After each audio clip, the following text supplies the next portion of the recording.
The 140-pound weight class. Now, I think this will be an interesting one. Chad Cassidy of Highland Regional, 30-1 senior, finished second last year at 130 pounds versus Brendan Ferriter of Bergenfield, a senior at only 17-1, but he finished fifth last year. Probably these two have the experience. The two highest place winners meeting here that we've seen. And again, it's Chad Cassidy who gets the first points, gives up one, has the 2-1 lead. Fast movement again. Two true champions on the mat right now. It's going to be a tough loss for one of these two to take.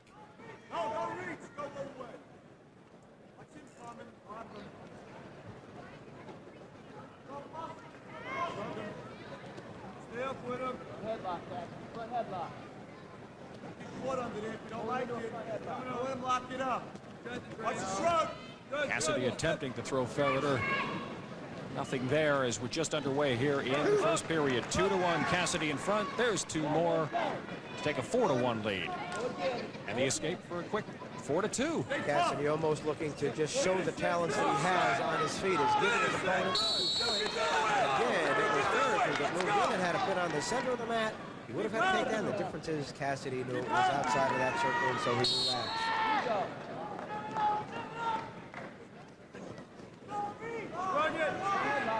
Cassidy with tremendous speed, good control of his opponent right now, looking to do the same thing he's done already. Circle, get behind for two.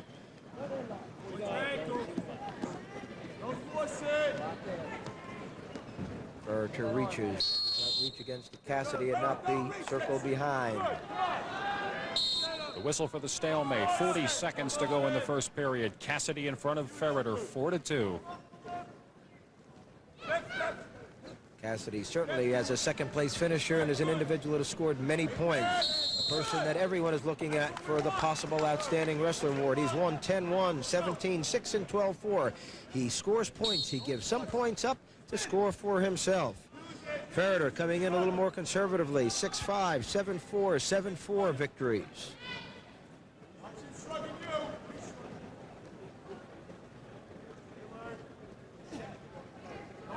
Ferriter having defeated Julius Dericio of Warren Hills, who was a third-place champion here today with an 8-6 victory. Cassidy an 83-6 overall mark. Ferriter 71-18. And as the whistle goes, no points. Lucky move as far as Cassidy was concerned. So Ferriter finds himself behind 4-2 as we enter this second period.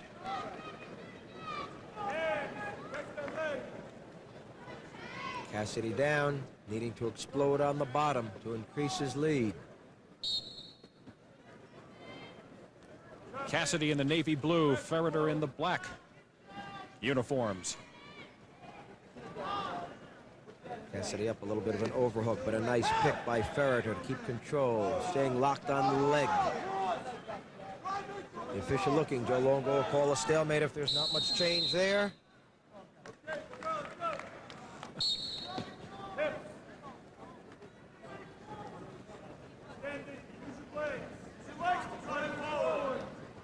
Ferriter, a tough rider, again hooking that leg, but Cassidy ready to explode. Up again with the overhook, goes with the throw, unable to free himself, comes in front.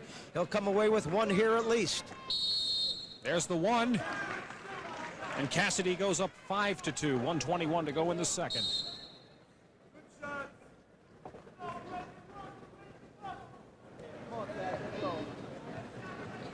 Ferriter has to know how close he was to the takedown at the end of that first period. He has to again penetrate.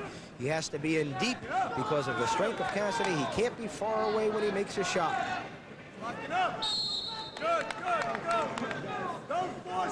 Cassidy up 5-2, but he's been in mostly a defensive posture for, I guess, almost half this match so far. Yes, he has. He attacked very rapidly. He had those 2 points within 5 seconds of the bout, and then has been again a little more conservative. He's behind here. Can he keep his knees on the mat? He can.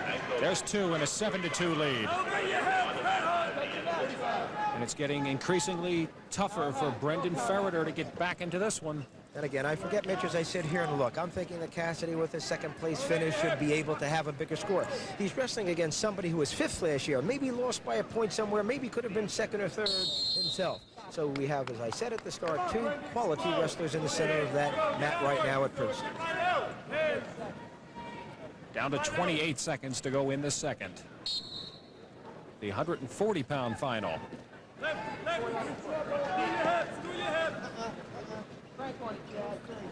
Cassidy legs in, barring the arms over the head of Ferriter. Ferriter able to pull those arms to his side, not to go to his back.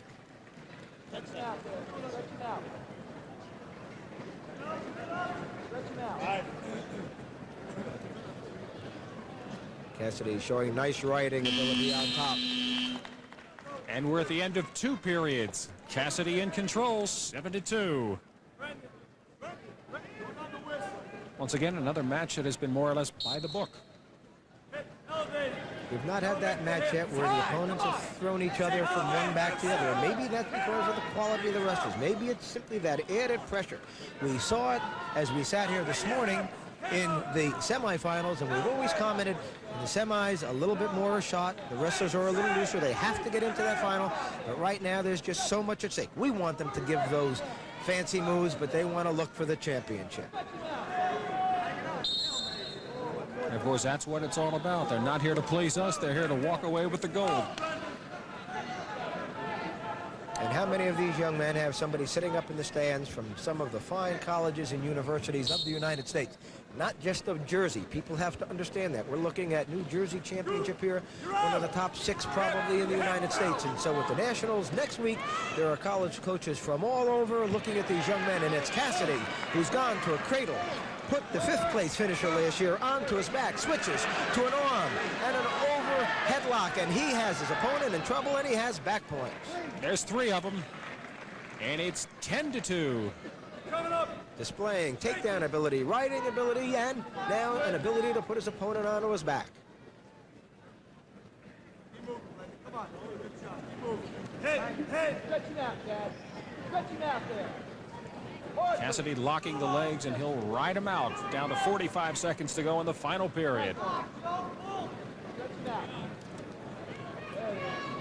Still trying to work his opponent over, not content to just ride. That's why nothing's been called other than the stalemate that's coming up. Go. Shake him off. Stop. I got green score. Come on, let's go. Rolling on Cassidy, staying parallel, not moving out to the side. Cassidy will be very content as long as he has that 10-2 score to have that call made against him. Cassidy again looking to lock the legs. Cradles from the other side, nice combination. He has his points again, and if he keeps locked, it'll be another 3, and it will have a 13-2 final. We're down to 5 seconds, 4, and this is the way it looks like we'll end up. Ferriter holds on, and that's it. The 140-pound champion from Highland Regional, Chad Cassidy. Who's the first person that should thank, aside from your coach right now, for helping you gain this championship of New Jersey? My mother, she's the best. Why? What did she do that was different? She's always been with me, you know, every day of my life. She's always been there. She's very persistent, and we kept our goals, and she had me accomplish them.